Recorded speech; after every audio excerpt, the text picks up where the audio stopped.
अस्सलाम वालेकुम। अगर आप लाहौर में रहते हैं या जनरली पंजाब के गिरदनवाह के इलाकों में हैं तो आपको जो सख्ती है और जो एक किस्म की एक नाकाबिले बर्दाश्त कैफियत है जिससे हम सब गुजर रहे हैं स्मॉग की वजह से, वो आप सब एक्सपीरियंस कर रहे हो, तो हम दुआ करते हैं कि आप भी और आपके घर वाले भी महफूज होंगे।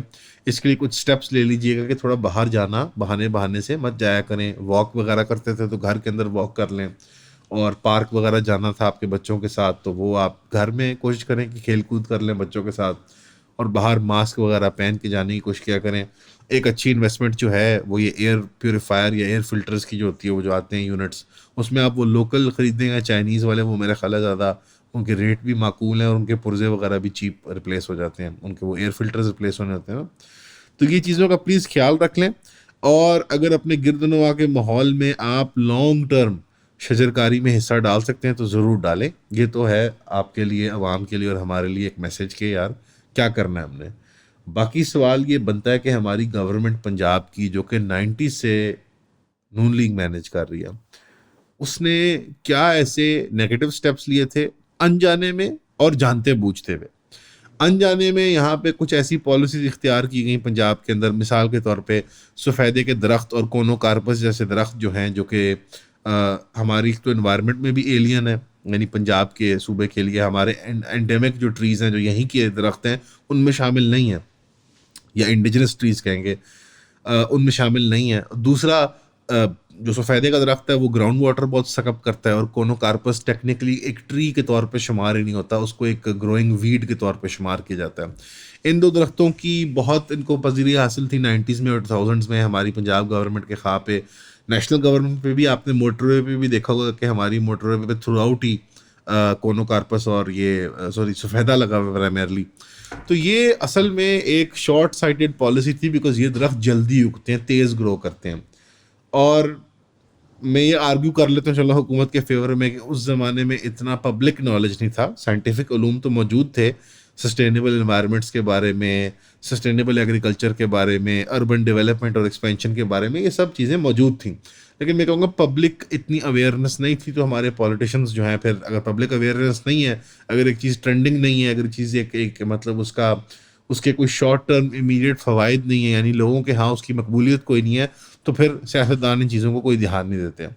उसका नुकसान ये होता है कि लॉन्ग टर्म हमें इस तरह के नुकसान उठाने पड़ते हैं कि लाहौर, जहाँ पे एक ज़माने में बागों बागात का शहर था, इसकी ठंडी सड़क माल रोड मशहूर थी कि उसकी छाँव के आप एक तरफ से शुरू होते थे दूसरी तरफ ख़त्म ही नहीं हुआ करती थी उसकी छाँव।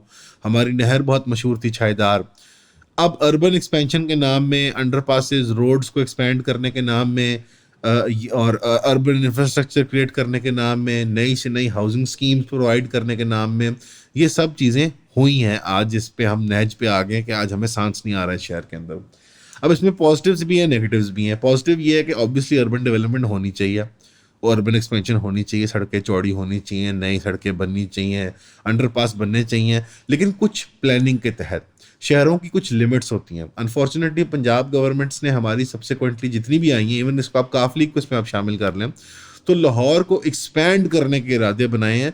लाहौर के मुतबादिल और छोटे छोटे पंजाब में शहरों पे इतना फोकस नहीं किया गया। फैसलाबाद, गुजरांवाला, सियालकोट, ये शहर उस स्टेज पे नहीं खड़े हुए जिसमें इनको खड़ा होना चाहिए था कि वो बल्क पॉपुलेशंस को सस्टेन कर पाए, यानी उनके अंदर फाइनेंशियल डिस्ट्रिक्ट्स हों, उनके अंदर इंडस्ट्रियल डिस्ट्रिक्ट्स हों, कमर्शियल डिस्ट्रिक्ट्स हों, जो लोगों को जॉब्स के चक्कर में, बिजनेस के चक्कर में अट्रैक्ट करें और वहाँ पे नई नई तोसी और डेवलपमेंट हो। ये काम थोड़े लेट शुरू हुए हैं पंजाब के अंदर बनस्बत बाकी सूबों के, तो बहुत बेहतर है। तो थोड़ी सी कंप्लेंट मेरी ज़रा अनफेयर लगती है, लेकिन ओवरऑल इंटरनेशनल स्टैंडर्ड्स के मुताबिक, और अगर आपने आज की ये सूरत हाल अवॉइड करनी थी तो लाहौर को इतने रैपिडली एक्सपेंड नहीं करना चाहिए था। फिर कुछ गलतियां जो हुई, जिस तरह हाउसिंग स्कीम्स को विली निली, मतलब बगैर सवाल जवाब के एलडीए की तरफ से हर जगह अप्रूवल्स मिलते गए, एग्रीकल्चर और एरेबल लैंड भी ज़ाया हुई, कई जगह फॉरेस्टेड एरियाज भी ज़ाया हुए, और क्योंकि वो किसी एक पैटर्न के तहत नहीं बन रहे थे, ना विंड कॉरिडोर्स का ख्याल रखा जा रहा था, ना आपका ग्राउंड के वाटर लेवल का ख्याल रखा जा रहा था। मैं आपको एक सिंपल मिसाल दे देता हूँ। जो कैंटोनमेंट और डीएचए, जो हमारे इलीट तरीन एरियाज़ हैं समझे जाते हैं हमारे लाहौर शहर के अंदर, अब मॉडल टाउन है, ये है गुलबर्ग का एरिया वगैरह वगैरह, इनमें से कैंट और defence top of the list में है। आप यूएन की रिपोर्ट पढ़ लें कि ग्राउंड वाटर लेवल की इनकी जो पॉइजनिंग है वो कितनी हाई है, यानी ग्राउंड वाटर जो आपकी पाइपों में कैंट और डिफेंस में आता है उसके अंदर आर्सेनिक होता है। अब ये कैंट और डिफेंस की गलती नहीं है, बट ये ग्राउंड वाटर और रेन साइकिल का एक पूरा एक तरतीब अल्लाह ने बनाई हुई जिसको हमने डिसरप्ट किया है टेराफॉर्मिंग करके। इंसानों ने टेराफॉर्मिंग वो इन्वायरमेंट की शेपिंग होती है जो इंसान अपनी मर्जी के लिए इन्वायरमेंट को क्रिएट करते हैं। बाकी कोई जानवर या अल्लाह की मखलूक ऐसे नहीं करती, वो अपना घर या बिल बनाती है। इंसान अपने इर्द गिर्द के माहौलियात को तब्दील करता है। अब उसके अंदर जो पक्की कंस्ट्रक्शन है ना, उससे दो तीन नुकसान होते हैं। एक, पक्की कंस्ट्रक्शन से क्या होता है कि कंक्रीट जो है वो हीट ज़्यादा पुल करती है। दूसरा, कंक्रीट के अंदर वाटर चैनल्स नहीं होते कि वो पानी बह के वापस ग्राउंड के वाटर लेवल को रिप्लेनिश करे, यानी जो बारिश होती है वो ड्रेनेज और गटर्स में डाल दी जाती है जो कि घूमते घामते जाके कराची के अंदर जाके हम समंदर के अंदर डंप कर देते हैं। सो ग्राउंड वाटर जो है वो हमारा रिप्लेनिश नहीं होता, जिसकी वजह से रेन साइकिल इफेक्ट होती है। बारिशें भी टाइम पे नहीं होती, मौसम भी आप देख रहे हैं कि तब्दील होते जा रहे हैं। आज जब नवंबर के अंदर खड़े हुए हैं, आमतौर पे हमने स्वेटरें पहनी होती, तो अभी नवंबर के अंदर ठंड नहीं हुई। ये ओवरऑल एक लोकल क्लाइमेट को भी इफेक्ट करती हैं और ओवरऑल एक ग्लोबल इम्पैक्ट भी क्रिएट करती हैं क्लाइमेट चेंज का।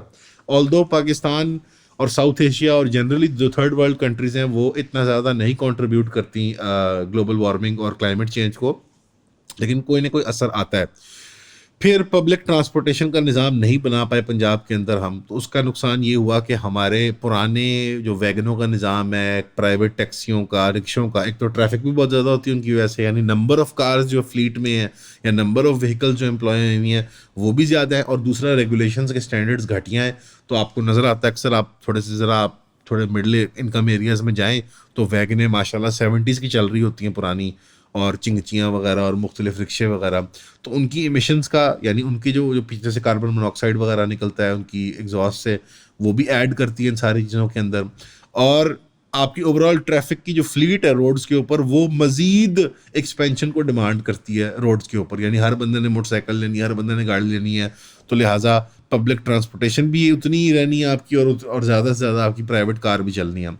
तो क्यूमुलेटिव इफेक्ट होता है, यानी आपने दरख्त काटे, सोसाइटियाँ बनाई, दरख्त काटे, सड़कें बनाई, तोसी की सड़कों की, उसका इम्पैक्ट आया। कंक्रीट इटसेल्फ हीट को खींचती है, यहाँ पे एक हीट बबल बनता है, वो एक बाकायदा मॉडल्स मौजूद हैं, आप नेट पर पढ़ सकते हैं कि अर्बन सेंटर्स में हीटिंग क्यों इतनी बुरी होती है और बारिश के साइकिल को ये कैसे इम्पैक्ट करती हैं चीज़ें। प्लस हमारी रोड जो हैं, बिचुमन की रोड, जो मेटल रोड जिनको कहते हैं, ये खुद कार्बन इमिशंस बहुत ज़्यादा करती हैं। जाहिर बात है, कार्बन बेस्ड एक वो चीज़ बनी हुई है और उस पर कॉन्स्टेंटली हीट और वेयर एंड टेयर होती है। फिर उसके अलावा जो आपकी बड़ी इमारत हैं अब जो लाहौर में बनना शुरू हो गई हैं, वो विंड के चैनल्स को भी डिस्टर्ब करती हैं। अलबत्ता वो कराची वाला हमारा हाल नहीं हुआ, लेकिन लाहौर में भी इतनी बड़ी इमारतें नहीं होती, बट ये सारी चीज़ें क्यूमुलेटिव इफेक्ट क्रिएट करती हैं। लाहौर के बागात, फॉरेस्टेड एरियाज बर्बाद कर दिए गए हैं। फिर हमारे इर्द गिर्द कोई बड़ी एक आप कह लें ग्रीन वॉल नहीं रही शहर के इर्द गिर्द। अब हर जगह या एरेबल लैंड है, उसको खेती की ज़मीन में तब्दील कर दिया गया है, या उसको इंडस्ट्रियल और कमर्शियल यूसेज में इस्तेमाल किया जा रहा है। तो एक क्यूमुलेटिव पोर प्लानिंग और पोर पॉलिसी मेकिंग का इफेक्ट आता है।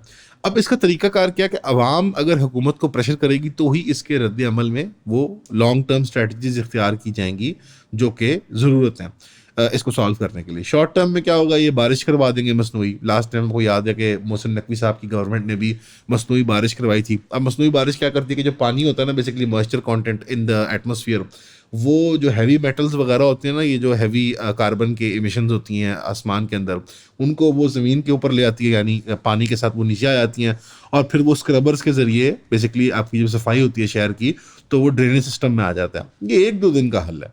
अब रोज़ तो बारिश नहीं करवा सकते, प्लस चाइना की तरह बिलियंस ऑफ डॉलर्स की इन्वेस्टमेंट करके हम वो कार्बन टावर्स नहीं बना सकते, ना हम वो ट्रक चला सकते हैं जो कॉन्स्टेंटली हवा में मॉइस्चर फेंकते रहें और सफाई करते रहें। तो हमें लॉन्ग टर्म स्ट्रेटजीज इख्तियार करनी पड़ेगी। वो शजरकारी की हैं, वो अर्बन डेवलपमेंट की हैं, वो तोड़ फोड़ की हैं। हमें अपने कुछ अर्बन स्ट्रक्चर्स तोड़ने फोड़ने पड़ेंगे। अब इसके लिए एक्सपर्टीज़ दुनिया में मौजूद है। सस्टेनेबल डेवलपमेंट की तालीम के बैकग्राउंड के लोग होते हैं, अर्बन डेवलपमेंट के एक्सपर्ट्स होते हैं, आर्किटेक्ट्स और इंजीनियर्स होते हैं जिन्होंने स्पेशलाइज किया होता है शहर की प्लानिंग और डेवलपमेंट के लिए।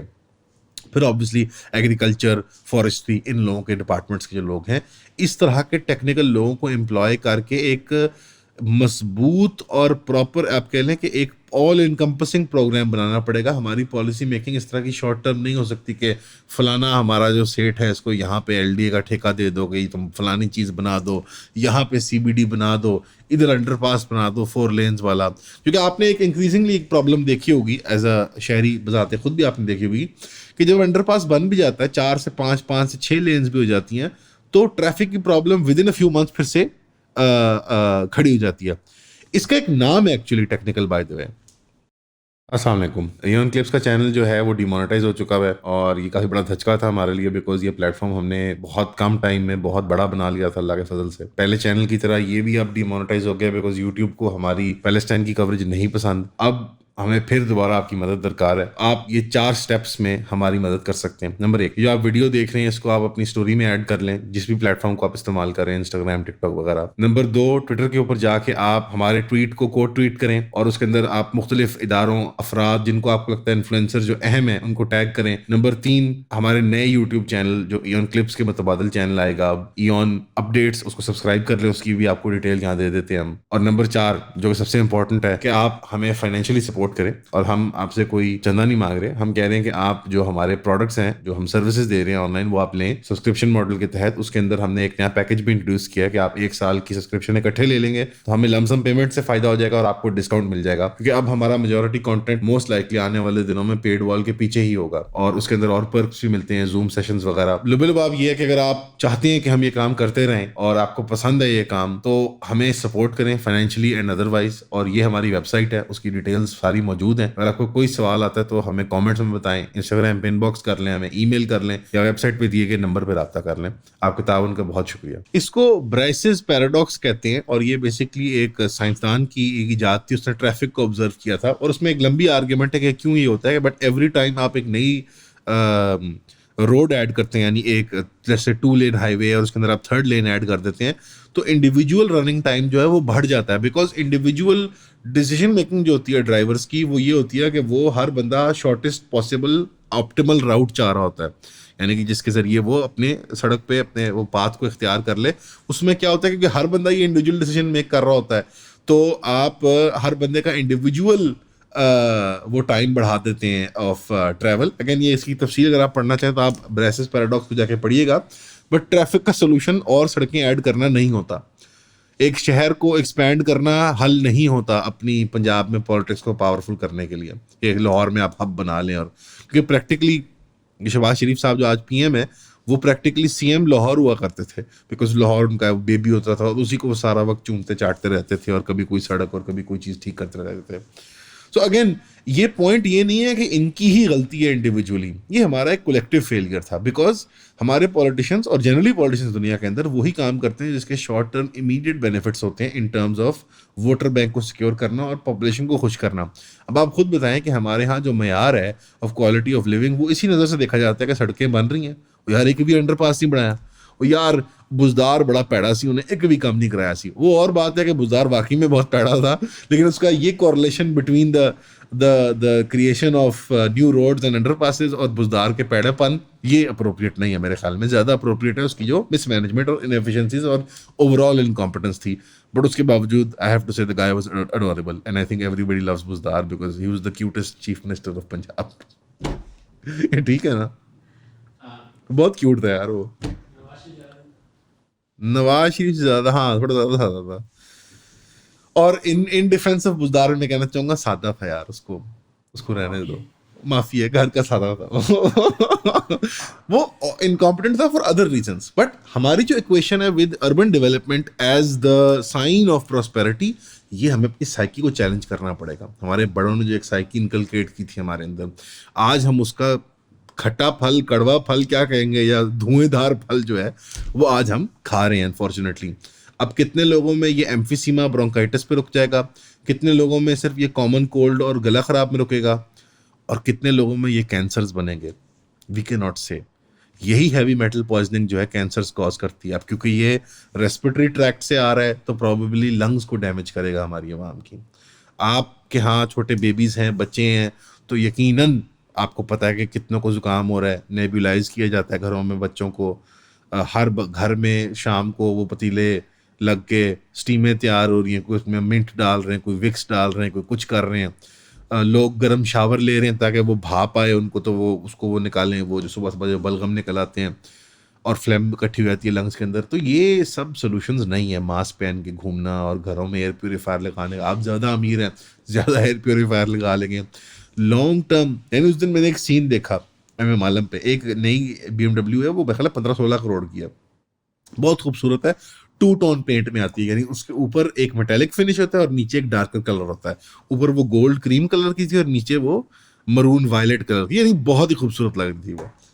और इधर वो एम आलम पे निकली, मैंने उसको देखा और इर्द गिर्द माहौल धुंधला और येलो सा, वो टिंट नहीं आ जाता असर के बाद यहाँ पे खौफनाक सा, वो फिल्मों वाला एक टिंट सा आ जाता है स्क्रीन के ऊपर। मैंने कहा ये कहाँ जा रहा है यानी ये 16 करोड़ की गाड़ी लेके ये किधर जा रहा है, ये क्या कर रहा है, ये किसी होटल जाके खाना खाएगा, किसी रूफटॉप कैफे पे बैठेगा, मतलब व्हाट इज द पॉइंट। इतनी कॉन्ट्रडिक्टरी सी हमारी एग्जिस्टेंस है। यानी अगर 16 करोड़ की सी गाड़ी है तो यकीनन 25-30 करोड़ का उसका घर भी होगा, यानी कोई बड़ा 4 कनाल का महल होगा, यकीनन उसमें स्विमिंग पूल भी होगा। क्या वो स्विमिंग पूल में बाहर नहा भी सकता है, क्योंकि अब जो स्मॉग का हाल है। क्या वो डेक के ऊपर बैठ के अपने बच्चों के साथ फुटबॉल भी खेल सकता है या चाय भी पी सकता है अपनी बेगम के साथ। यानी जो एक बिल्कुल एक कॉन्ट्रडिक्टरी सी हमारी एग्जिस्टेंस है, इसको हमें क्वेश्चन करना पड़ेगा। अब आखिरी किरदार पे आते हैं कि अपने सबसे पहले एहतसाब करना चाहिए, वो ये है कि हिंदुस्तान के कारनामे। अब इसमें मैं हमारी फसल जलाना, भट्टे लगाना शहर के करीब, ये सब इसमें मैं डिबेट नहीं करता। कंक्रीट पे हम क्यों नहीं शिफ्ट हुए, किसी सस्टेनेबल कंस्ट्रक्शन मटेरियल की तरफ हम क्यों नहीं जा रहे जो कार्बन फ्रेंडली भी हो, कूलर अपनी क्रिएशन भी करे, उसको तोड़ना और लगाना भी आसान हो, चीपर भी हो, ये सब डिबेट नहीं करता। हम अभी भी मिट्टी की ईंट बना रहे हैं और भट्टे हैं हमारे, और हम क्रॉप साइकिल की स्पीड को बढ़ाने के लिए फसल भी जला रहे हैं, सब कुछ कर रहे हैं हम। हिंदुस्तान का स्पेशल किरदार है इसके अंदर कि वो वहाँ से जो विंड्स की मूवमेंट है वो इस तरफ आती है, तो सारे जो वो कारनामे वो यही कुछ करते हैं। बाय द वे उन्होंने भी यही कुछ किया है अपने पंजाब में। अब वो जो उधर के कारनामे हैं वो उड़ के इधर आ जाते हैं, तो हमारा डबल भी हो जाता है इफेक्ट। तो सिर्फ और सिर्फ हमारे अपने फेलियर्स नहीं है, बट पहले मैंने कहा क्लैरिफाई कर दें कि हमारे अपने कितने कितने फेलियर्स हैं। उसमें मैं एग्रीकल्चर और उसकी प्रॉब्लम्स में नहीं किया, क्योंकि पहले अर्बन प्रॉब्लम्स ज़्यादा इमीडिएटली आती हैं हमारे सामने।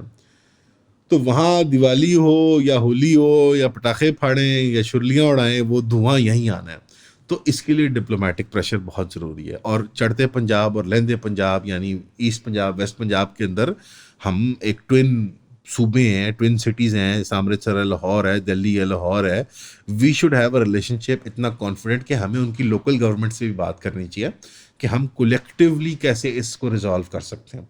यानी आप इंडिया से अपनी अपनी एनिमिटी और एनिमोसिटी बरकरार रखें, बेशक कोई मसला नहीं है फॉरेन पॉलिसी के लिए, या दोस्ती करें फॉरेन पॉलिसी के लिए, वो भी मसला नहीं है। ये एक पब्लिक डिसीजन है, एक डेमोक्रेटिक मुल्क में ऐसा लिया जाता है कि उनका दुश्मन कौन है, उनका दोस्त कौन है।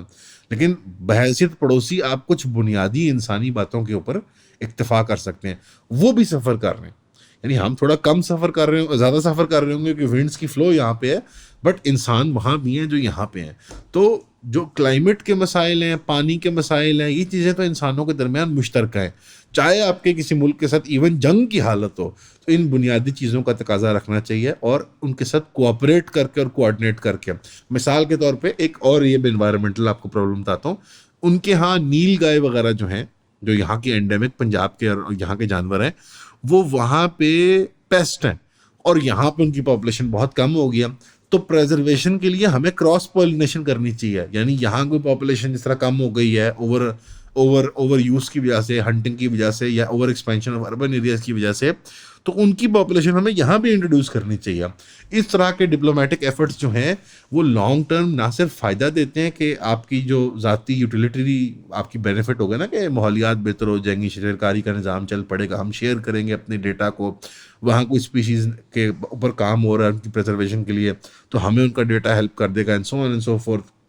दूसरा ये होता है कि इंसानों के दरमियान जो दिल फटे होते हैं, क्योंकि हैं वो भी इंसान, कॉमन कल्चरल हेरिटेज भी है हमारी शेयर्ड, तो वो दिल मेंड करने में उसका एक अमल आता है कि लोग याद रखते हैं कि यार वो 19 फलाने में जब, या 2000 में क्या क्या क्या कितना खूब हो गया, लोग कहें कि 2024 में जब पंजाब, पाकिस्तानी पंजाब के लोगों ने मिल के हिंदुस्तानी पंजाब के लोगों के साथ पंजाब में हमेशा के लिए स्मॉग का मसला ख़त्म कर दिया, 10 साल लग के।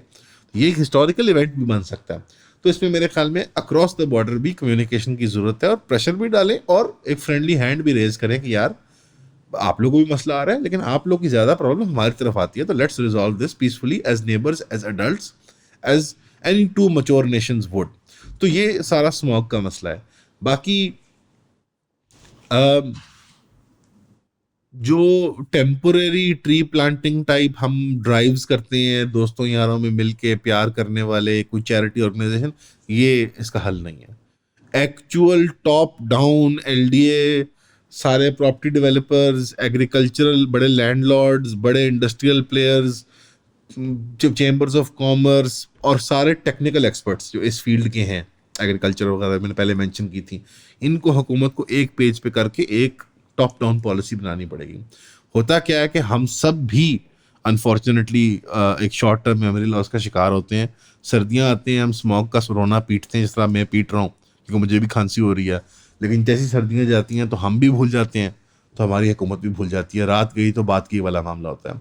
तो प्लीज़ इसको सीरियसली लेने के लिए और उसको मुस्तकिल एड्रेस करने के लिए एक तो मैं रिक्वेस्ट करता हूँ कि अगर कोई चैरिटी ऑर्गेनाइजेशंस, कोई स्मॉग के लिए काम करने वाले, कोई पब्लिक वेलफेयर की ऑर्गेनाइजेशंस हैं, कोई थिंक टैंक है, कोई इदारा है, वो हमारे से रब्ता करें, हम आपको ज़रूर प्लेटफॉर्म प्रोवाइड करेंगे। अगर आप जानते हैं इसके कोई हल और इसके लिए जो स्टेप्स लिए जाने चाहिए, मैंने इस तरह मैंशन भी किया अर्लियर, तो प्लीज़ हमें रब्ता करें और बताएं। हम इसको एक मुस्बत शक्ल दे के हुकूमत के सामने पेश करने की कोशिश करेंगे इंशाल्लाह।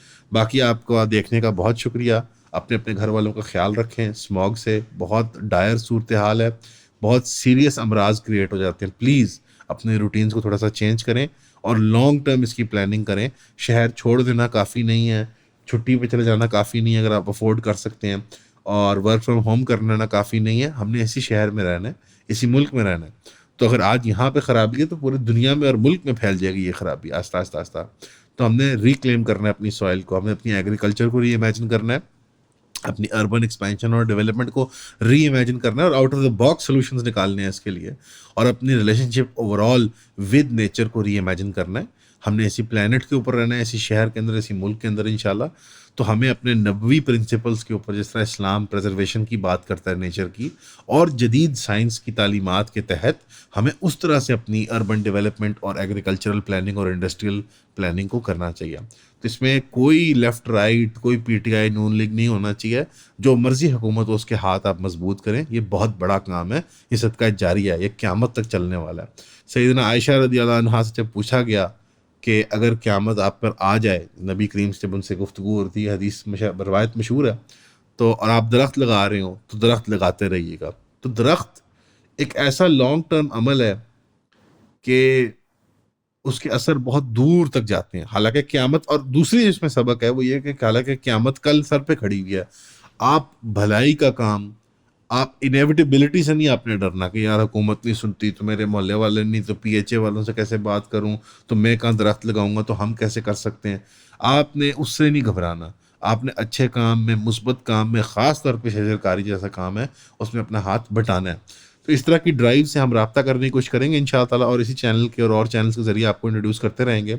तो I think let's join hands इंशाल्लाह कलेक्टिवली अक्रॉस द आयल, पूरी स्टेट अपरेटस के साथ, कि इसको हम इंशाल्लाह ताला वंस एंड फॉर ऑल हमेशा के लिए रिजॉल्व करते हैं। शुक्रिया।